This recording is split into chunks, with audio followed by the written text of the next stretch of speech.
Bonjour et bienvenue sur le podcast de l'Église Paris Métropole. Bonne écoute!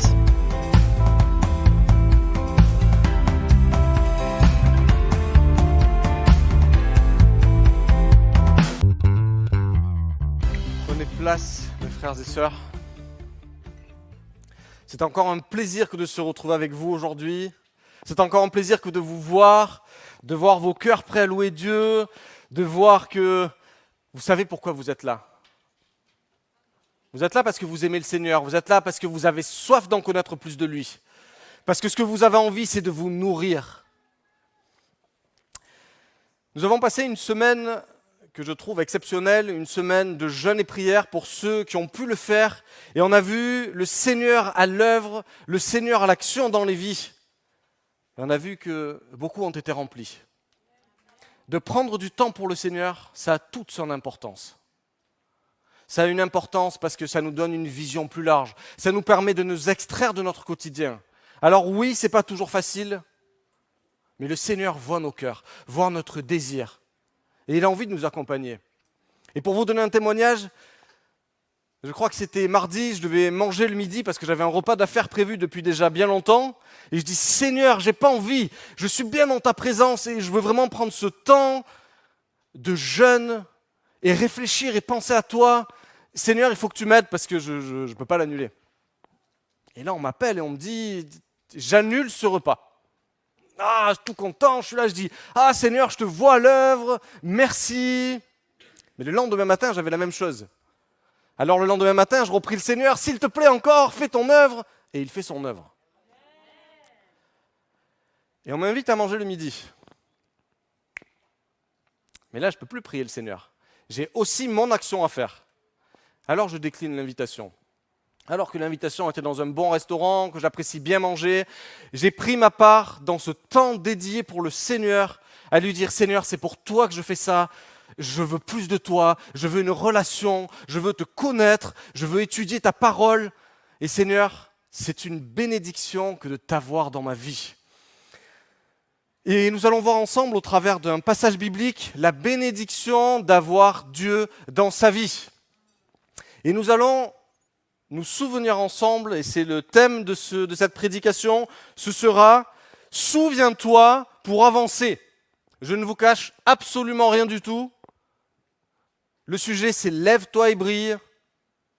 Et aujourd'hui, ce sera « Souviens-toi pour avancer ».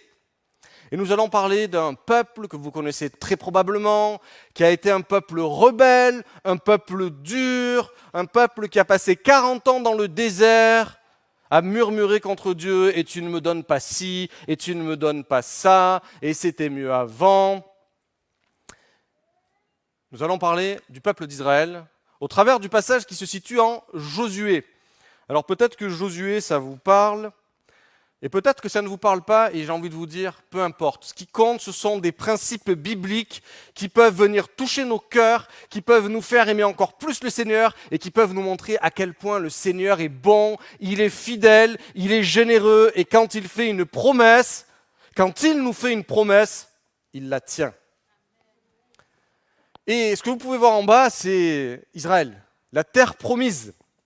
Alors Israël, pas le peuple d'Israël, la terre promise, la terre qui avait été promise à Abraham, à Jacob, à Isaac. Je vous donnerai cette terre, une terre exceptionnelle où le lait et le miel coulent, où vous serez bénis, vous vous multiplierez. Et le peuple d'Israël en a décidé autrement. Le peuple d'Israël s'est retrouvé oublieux de ce qu'il a pu voir. Je ne sais pas si c'est votre cas. Si on prend cette histoire, quand le peuple d'Israël sort d'Égypte et qu'il voit la mer s'ouvrir, un miracle exceptionnel de la part de Dieu. La mer s'ouvre. Et je m'imagine être là, cette mer ouverte, à me dire « Waouh, Seigneur, ce que tu fais est exceptionnel. Seigneur, je veux traverser. » Et je traverse cette mer et j'arrive au bout, et au bout de très peu de temps, quelques jours, j'ai soif, j'ai faim. Et j'oublie ce que Dieu a fait dans ma vie. Et je ne sais pas si ça vous est déjà arrivé, personnellement ça m'est déjà arrivé, que le Seigneur accomplisse une chose exceptionnelle dans ma vie, et que très vite je l'oublie. Je prie le Seigneur de me donner, peu importe, un travail. Le Seigneur me donne un travail.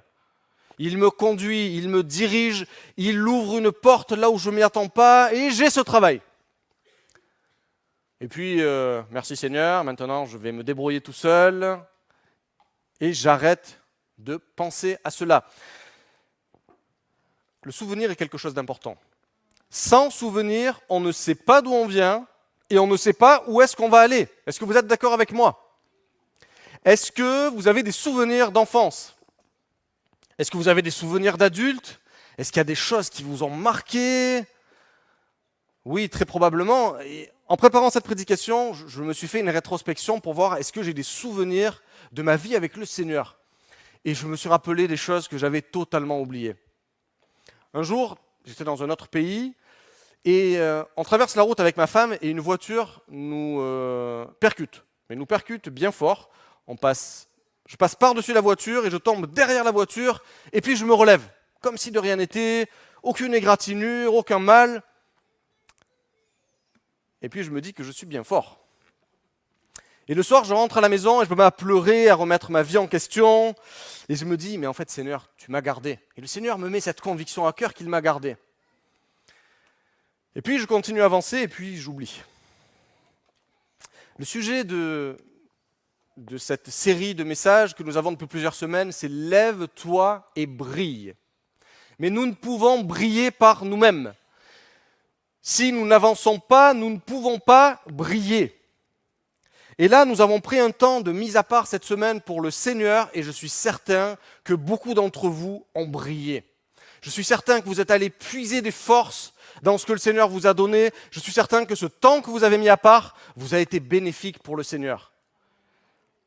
Mais quand la vie va reprendre, qu'est-ce que vous en garderez ? Qu'est-ce que j'en garderai ? Et nous allons prendre ensemble ce passage en Josué 1. Alors je vais vous lire beaucoup de passages qui vont se suivre et qui sont en Josué. Nous allons voir l'histoire du peuple d'Israël quand il va rentrer dans la terre promise. Alors je ne vais peut-être pas prendre tout ce que je vous ai donné parce que je me rends compte que c'est quand même pas mal. Mais nous allons commencer par Josué 1. Après la mort de Moïse, serviteur de l'Éternel, l'Éternel dit à Josué, fils de Nun, serviteur de Moïse, mon serviteur est mort, maintenant lève-toi, va prendre ce qui t'appartient. Lève-toi et brille. S'il avait été avec nous aujourd'hui, c'est ce que Dieu lui aurait dit. Lève-toi et brille. Passez ce Jourdain, toi et tout ce peuple, pour entrer dans le pays que je donne aux enfants d'Israël. La promesse qui avait été faite à tout ce peuple. Au verset 5, il nous est dit, nul ne tiendra devant toi. Au moins, c'est clair. Verset 6, fortifie-toi et prends courage, car c'est toi qui mettras ce peuple en possession du pays que j'ai juré de donner à leur père. Jusque-là, super, le Seigneur a parlé. Verset 11, et voici ce que vous demanderez au peuple. Préparez-vous des provisions, car dans 3 jours, vous passerez ce Jourdain pour aller conquérir le pays dont l'Éternel, votre Dieu, vous donne possession. Est-ce que vous pensez qu'il y a un plan pour votre vie et que le Seigneur a une terre promise spécialement pour vous, avec différentes étapes, différents jalons, et que le Seigneur vous appelle à briller ? Je vous le dis en tout cas, vous êtes appelés à briller en tant qu'enfants du Seigneur. Vous êtes appelés à avoir quelque chose que les gens n'ont pas. Vous êtes appelés à rayonner ce que le Seigneur aura mis dans votre vie. Et il est important de se rappeler cela. Josué 3. Josué s'étant levé de bon matin, il partit de Sittim avec tous les enfants d'Israël. Ils arrivèrent là au Jourdain, ils passèrent la nuit avant de traverser. On passe quelques versets, on arrive au verset 4. Mais il y aura entre vous, donc entre le peuple et la présence de Dieu, 1000 coudées, environ 1 kilomètre. Elle vous montrera le chemin que vous devez suivre, car vous n'avez point encore passé par ce chemin. Josué dit au peuple, sanctifiez-vous, car demain l'Éternel fera des prodiges au milieu de vous. Et c'est une parole qui brûlait sur mon cœur pour l'Église Paris Métropole. Sanctifiez-vous, car demain l'Éternel fera des prodiges au milieu de nous. Nous sommes son peuple et il nous aime et il a envie que nous faisions des prodiges, que Dieu puisse accomplir des miracles au travers de qui nous sommes. Mais pour cela, nous devons nous préparer. Sanctifiez-vous. Portez l'arche de l'alliance et passez devant le peuple. Ils portèrent l'arche de l'alliance et ils marchèrent devant le peuple. Verset 13. Et dès que les sacrificateurs qui portent l'arche de l'Éternel, le Seigneur de toute la terre, poseront la plante des pieds dans les eaux du Jourdain, elles s'arrêteront en un monceau. Le peuple sortit de ses tentes pour passer le Jourdain et les sacrificateurs qui portaient l'arche de l'Alliance marchèrent devant le peuple. Quand les sacrificateurs qui portaient l'arche furent arrivés au Jourdain et que leurs pieds se furent mouillés au bord de l'eau, le Jourdain regorge par-dessus toutes les rives tout le temps de la moisson. On est dans un temps particulier. La largeur du Jourdain fait probablement entre 500 mètres et 1 kilomètre. Il y a environ entre 500 000 et 2 millions de personnes qui ont besoin de passer le Jourdain. Est-ce que vous avez déjà essayé de traverser la Seine quand elle est en crue ? Aujourd'hui, dans les actualités, on voit beaucoup d'inondations et on voit peu de monde arriver à tenir pour traverser une rivière. Eh bien là, le peuple d'Israël se situe face à cette difficulté. Il est ici en train de se poser des questions. Tu nous promets une terre, la terre promise, et on se retrouve face à un mur. Eh bien non, ils ne parlent pas. Ils ont murmuré au travers de toute l'histoire. Dieu les a sortis de la mer Rouge sans être mouillés. Ils n'ont pas été contents. Dieu leur a promis qu'il les nourrirait, ça ne leur suffit pas. Ils demandent d'avoir de la viande parce que la manne ne suffit pas. Dieu leur donne un pays à aller conquérir, il leur dit qu'il sera avec eux, mais non, c'est trop difficile. Et souvent, dans la vie d'un chrétien, on peut avoir ces difficultés, et comme le peuple d'Israël, tu peux passer s'il te plaît à la diapo suivante, on peut faire des tours dans notre vie et tourner en rond. On se sanctifie comme le Seigneur le demande, et puis à la suite de ça, on murmure. Et on vient et on part et on vit une vie difficile. Le peuple d'Israël aurait pu mettre peut-être un mois, selon les estimations, la taille du peuple, à partir de l'Égypte et à monter jusqu'à la terre promise. Au lieu de ça, ils ont mis 40 ans. Et ils ont tourné en rond dans ce désert pour apprendre ce que le Seigneur avait à leur apprendre. 40 ans. Arrivons-nous à imaginer une vie où nous tournons pendant 40 ans en rond ? Et il nous arrive, c'est vrai, des fois, de vivre ces moments difficiles et d'oublier les choses essentielles. Le Seigneur a mis des jalons dans notre vie. Il nous a fait sortir. Ça fait 40 ans que le peuple était là et aujourd'hui, il est prêt à rentrer dans la terre promise. Mais problème, dans cette terre, il y a un danger majeur qui peut causer la vie aux bêtes, qui peut causer la vie aux enfants, qui peut causer la vie à tout le peuple. Ils peuvent être attendus de l'autre côté des rives par les peuples ennemis et être tués. Personne ne murmure. Et le peuple se tient à côté du fleuve et passe la nuit ici sans que la Bible nous parle de quoi que ce soit.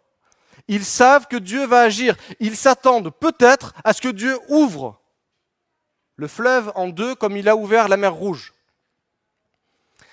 Et des fois, c'est vrai que nous aussi dans nos vies, on s'attend à ce que le Seigneur agisse tout de suite, maintenant, dans les situations qui nous chagrinent. Seigneur, je te prie, agis s'il te plaît. Et on a une vision visuelle. Est-ce que tu peux mettre, s'il te plaît, la diapo suivante ?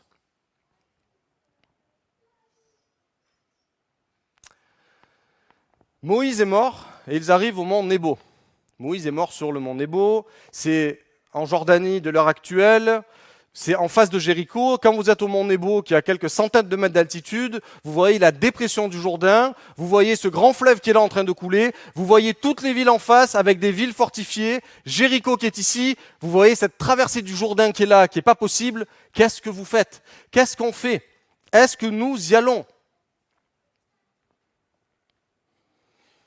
Et vous savez, des fois, ces jalons nous manquent, peuvent nous manquer. Et j'ai été très blessé cette semaine d'apprendre que quelqu'un de qui j'étais très proche, qui a un ministère dans un pays anglophone,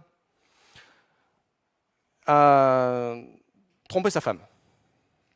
Alors je l'ai eu pour discuter, qu'est-ce qui se passe, pourquoi, comment, et simplement il avait oublié la grâce de Dieu dans sa vie.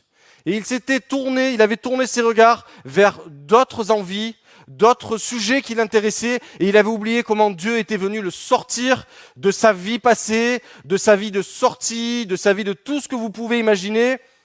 Et là, il est revenu comme ça devant ce Jourdain, à se dire, comment est-ce que je vais traverser ce Jourdain et rentrer dans la terre promise que le Seigneur a prévue pour moi. Et on dit souvent, de façon spirituelle, va conquérir tes promesses. Va conquérir ce que le Seigneur a prévu pour toi. Est-ce que vous y croyez? Mais est-ce que vous croyez que cela peut être difficile? C'est difficile, en effet. Et j'ai envie de vous dire qu'avec le Seigneur, ce n'est pas si difficile que ça. Josué dit, la présence de Dieu vous devancera. Les prêtres avancent avec l'arche de l'alliance devant le peuple. La présence de Dieu devance le peuple et va se mettre à côté du Jourdain. Puis le peuple suit. Puis les prêtres mettent les pieds, comme Dieu l'avait annoncé, sur le bord de l'eau, et là, l'eau s'arrête de couler. Ils sont au milieu du Jourdain avec l'arche de l'alliance et le peuple passe. Imaginez 2 millions de personnes environ. Alors on ne voit pas très bien, c'est une photo de Paris, d'une grosse manifestation. 2 millions de personnes à faire passer avec toute la vie qu'ils ont eue pendant 40 ans, leurs tentes, leurs animaux, les familles, etc., etc. Mais je vais vous dire quelque chose de fou. La présence de Dieu les a devancés. Comme le disait le verset, ils ont ouvert une voie qui était jusque-là inconnue du peuple. Et le Seigneur ouvre des portes là où nous ne nous y attendons pas. Et c'est ce que Dieu va faire ici. La présence de Dieu les devance et il ouvre une voie que personne ne connaît et l'eau est arrêtée. Alors on a tendance à croire dans l'imaginaire que l'eau est arrêtée devant le peuple qui va passer. Mais quand on regarde ce que nous dit la Bible, on voit que l'eau est arrêtée à Adam. Adam, si vous regardez, c'est en haut, et par rapport à Sittim, où est-ce qu'ils sont, il y a environ 30 kilomètres. Et alors on pourrait se dire, mais Dieu, qu'est-ce que tu fais? Pourquoi est-ce que tu arrêtes l'eau si haut? Le peuple a besoin de passer, tu leur as dit qu'ils passeraient à sec, pourquoi tu prends 30 kilomètres pour arrêter l'eau? Ça veut dire que ce peuple qui est là attend une action divine de la part de Dieu, ils mettent les pieds dans l'eau, ils font preuve de foi, et l'eau ne s'arrête que 30 kilomètres plus haut. Donc imaginez, ils ont mis les pieds dans l'eau et ils les attendent. Seigneur, je ne te vois pas à l'œuvre. Mais l'eau est déjà arrêtée, le miracle est déjà réalisé. Et sachez que dans nos vies, eh bien, nous pouvons nous retrouver dans des situations comme celle-ci. On crie au Seigneur, viens m'aider, et le Seigneur a déjà prévu, en amont, dans les lieux célestes, l'action qui est en train de se produire. Et peut-être que cette action, elle n'est pas celle que tu voudrais temporellement, elle n'est pas exactement là où tu le voudrais, mais le Seigneur agit. Parce qu'il aime son peuple et il a envie de le mener dans la terre promise. Là où coule le lait, le miel et là où la paix sera. Mais le Seigneur agit selon son temps et selon ses circonstances. Le Seigneur arrête le Jourdain à Adam. Il l'arrête 30 kilomètres plus haut. Le Jourdain fait 500 mètres de large. C'est la saison de la moisson. Alors, ce n'est pas comme aujourd'hui. Si vous allez aujourd'hui en Israël, le Jourdain fait peut-être 3-4 mètres de large. Il a été pompé par Israël, par la Jordanie, par tout ce que vous voulez. Pour l'irrigation, le débit a beaucoup baissé. Si aujourd'hui vous allez au Jourdain, vous pourrez traverser, vous n'avez pas de problème. À cette époque-là, traverser relevait de l'exploit, surtout avec autant de personnes. Mais si on remarque quelque chose, le peuple ne murmure pas. Alors on pourrait se demander, mais pourquoi le peuple ne murmure pas avec tout ce qu'il a déjà murmuré dans le désert? Maintenant, lève-toi. Maintenant, va saisir toi-même ce à quoi le Seigneur t'appelle. C'est ça que le texte nous dit. Lève-toi, va saisir. Le Seigneur a un plan parfait pour toi. Par contre, il faut un pas de foi pour avancer dans ce que le Seigneur a prévu pour ta vie. Peut-être que le Seigneur souhaite que tu ailles prêcher à des gens, à des foules. Peut-être qu'il souhaite simplement que tu ailles discuter avec une personne qui est au pied de ton immeuble. Mais pour cela, il faut faire un pas. Et le Seigneur va ouvrir un chemin que tu ne connais même pas. L'Éternel est avec toi, sanctifie-toi. Et c'est un principe biblique que de se sanctifier. Dans l'Ancien Testament, on peut voir dans Exode, par exemple, Exode, je crois que c'est 13.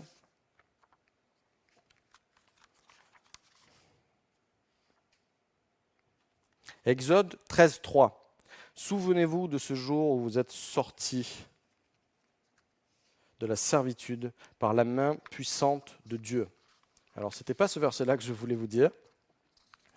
En tout cas, en hébreu, il nous est dit, sans sanctification, personne ne verra le Seigneur. C'est clair. Sans sanctification, nous ne pourrons pas voir comment Dieu va accomplir dans notre vie ce qu'il a prévu. Et là, le peuple s'est sanctifié, pas de murmure. Oui, c'est difficile. Il se retrouve acculé, il se retrouve au bord du Jourdain, à dormir à côté. Un fleuve qui est en moisson, qui est en crue. Il doit y avoir des bruits partout, il doit y avoir des questionnements. Le peuple ne murmure pas. Le peuple s'est préparé à rentrer dans la promesse et Dieu vient agir. Principe biblique, lève-toi et brille pour avancer. J'essaie de me mettre à la place de ce peuple et de me mettre au mont Nebo et à regarder toute cette vallée. Et je me dis, mais est-ce que j'y serais allé ? Est-ce que, Seigneur, je t'aurais fait assez confiance pour me dire, une fois de plus, j'y vais ? Mais le souvenir a dû être rappelé à leur cœur. Au travers de la sanctification, au travers du temps passé à étudier ce que le Seigneur avait déjà fait dans leur vie.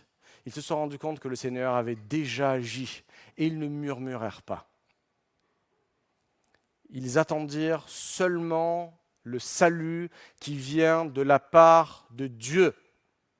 Et Josué, si on regarde son nom, veut dire le sauveur. Dieu s'est servi de Josué pour sauver le peuple et le faire passer dans le Jourdain à sec.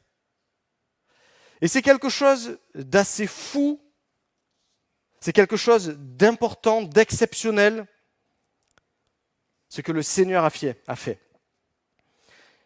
Mais ce n'est rien qu'une fois de plus un miracle qui a été fait dans la vie du peuple d'Israël.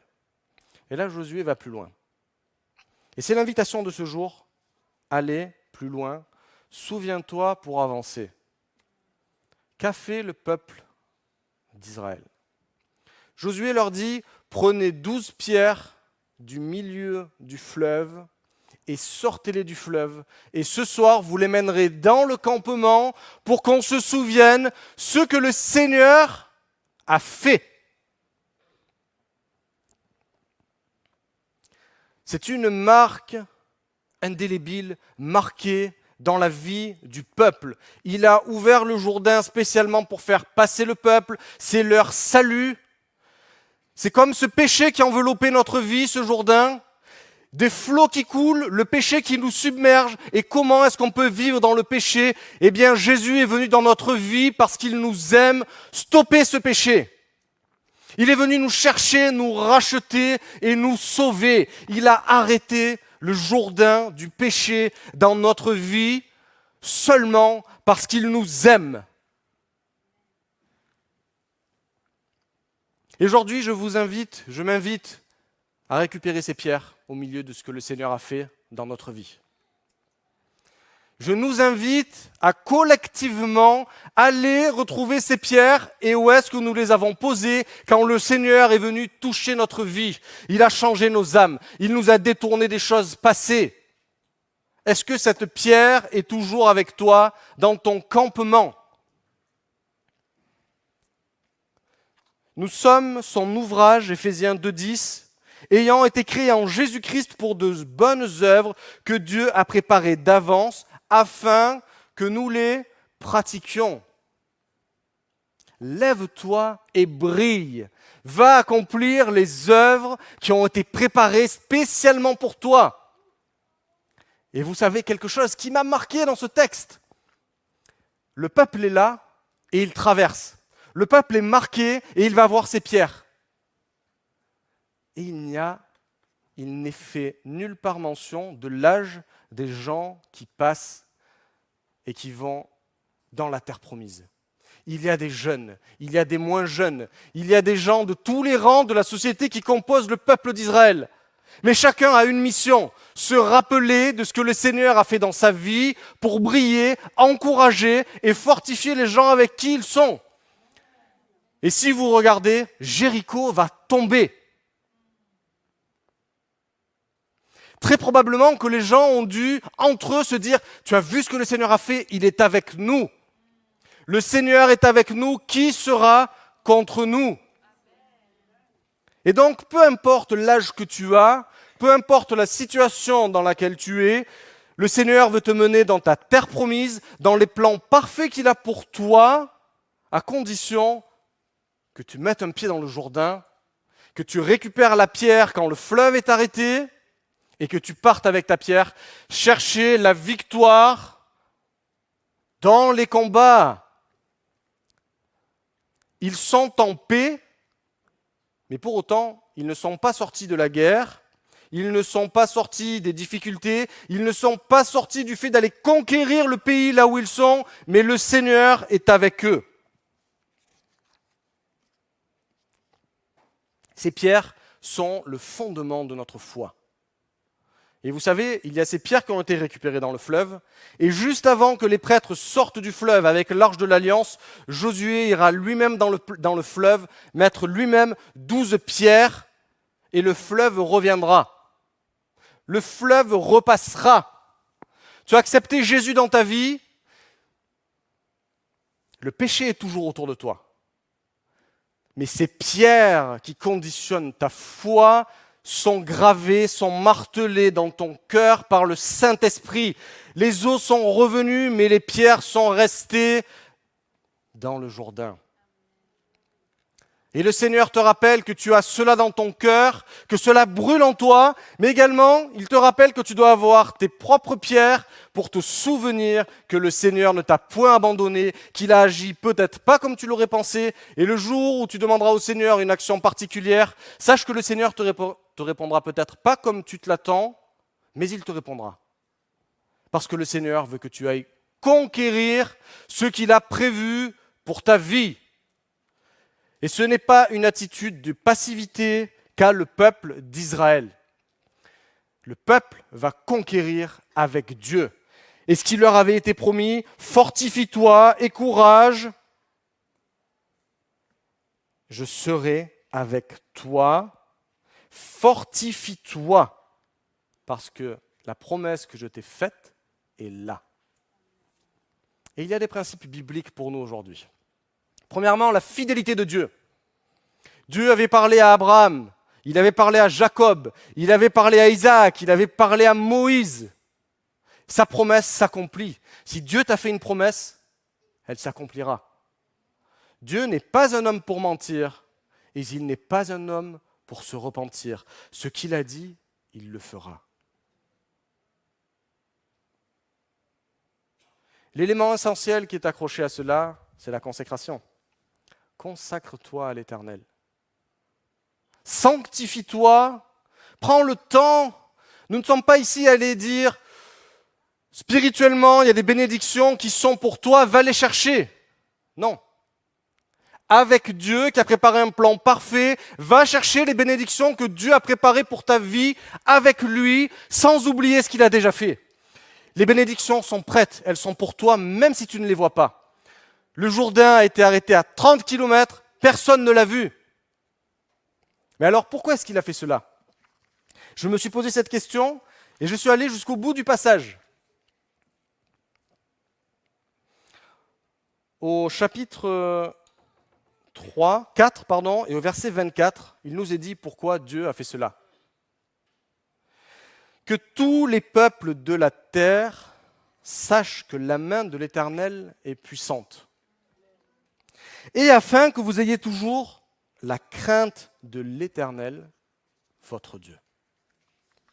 Et c'est dans cette attitude-là que nous nous plaçons aujourd'hui, de se rappeler la puissance de Dieu.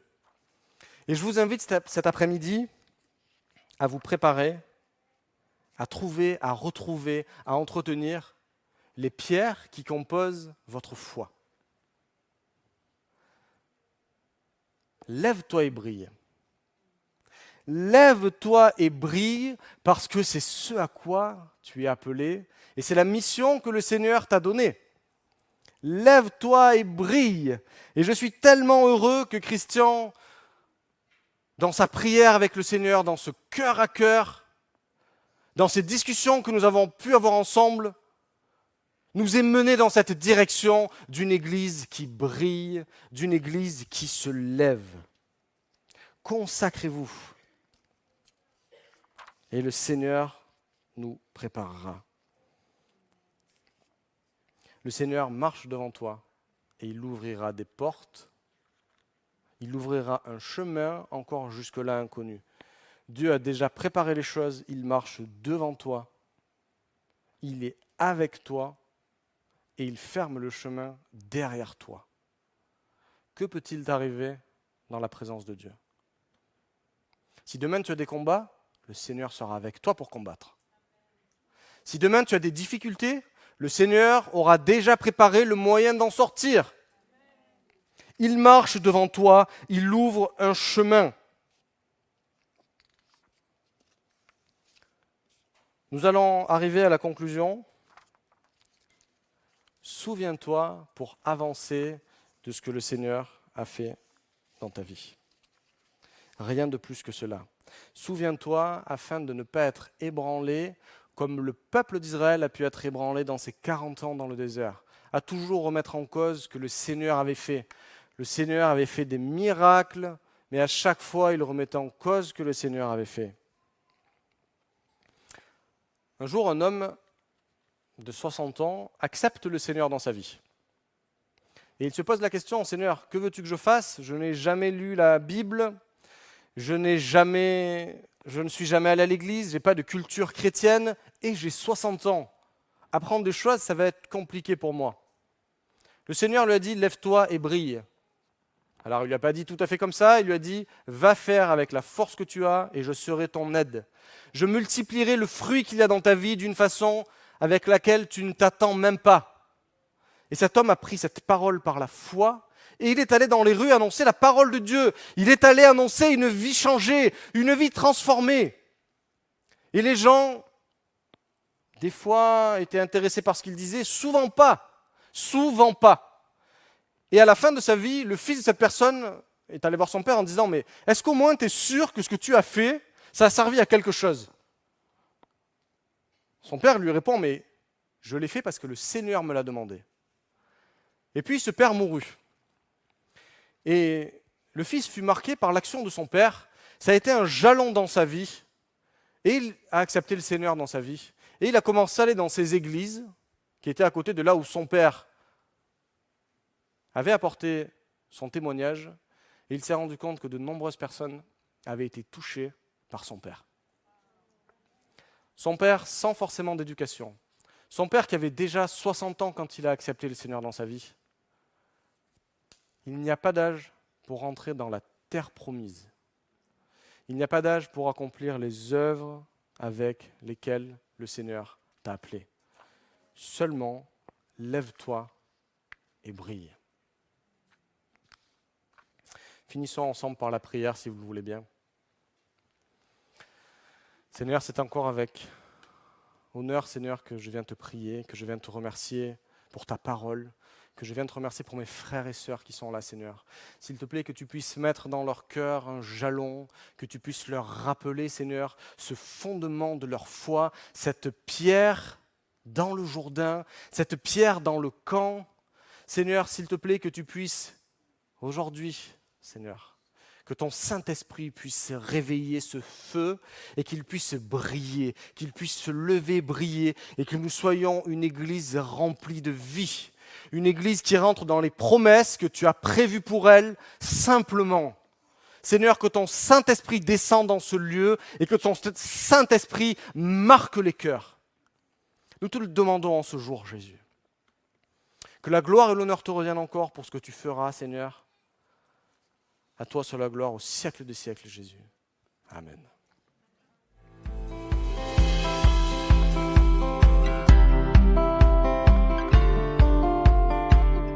Merci d'avoir écouté le podcast de l'Église Paris Métropole. Retrouvez toute notre actualité sur notre site monégliseaparis.fr et sur nos réseaux sociaux Instagram, Facebook et YouTube, Église Paris Métropole. À bientôt!